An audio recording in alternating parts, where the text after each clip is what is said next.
Potash ਪਾ ਕੇ ਤੇ ਸ਼ਬਨਮ ਦੇ ਕਤਰੇ ਲੱਭਣ ਦੇ।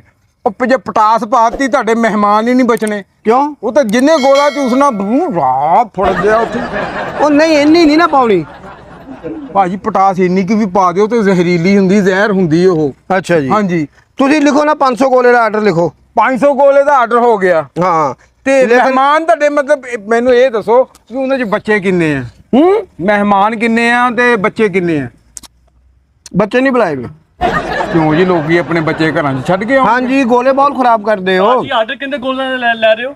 500 ਗੋਲਾ ਜੀ। ਨਹੀਂ 250 ਕਰ ਲਓ, ਸਾਡੇ ਕੋਲ ਕਿੱਲੇ 200 ਰੁਪਏ। ਉਹ ਟੀਲਿਆਂ ਵਾਲੇ ਨਹੀਂ ਓਏ, ਇਹ ਸ਼ਾਦੀ ਵਿਆਹ ਫੰਕਸ਼ਨ 'ਚ ਜਿਹੜੇ ਦੇਈਦੇ ਆ ਉਹ ਡਿਸਪੋਜ਼ੇਬਲ ਦੇ ਵਿੱਚ। ਉਹ ਨਹੀਂ ਉਹ ਆ। ਭਾਈ, ਸਾਨੂੰ ਗੋਲੇ ਚਾਹੀਦੇ ਨੇ ਜਿਹੜੇ ਫੁੱਲ ਝੜੀਆਂ ਚੱਲ ਰਹੀਆਂ। ਅਨਾਰ ਬੱਚੇ ਕਹਿੰਦੇ ਚਲਾਉਣੇ ਨੇ। ਝੰਗ ਬਾਜ਼ਾਰੋਂ ਮੈਂ ਰੇੜੀ ਤੇ ਅਨਾਰ ਲੱਗੇ ਸੀਗੇ, 10 ਕਿਲੋ ਲਏ ਨੇ। ਯਾਰ ਮੇਰੇ ਮਾਲਕਾ, ਜੇ ਤੂੰ ਅੱਵਲ ਦਾ ਗਾਹਕ ਭੇਜਿਆ ਨਹੀਂ ਸਵੇਰ ਦਾ, ਤੇ ਜੇ ਕੋਈ ਆਇਆ ਹੀ ਆਇਆ ਤੇ ਉਹ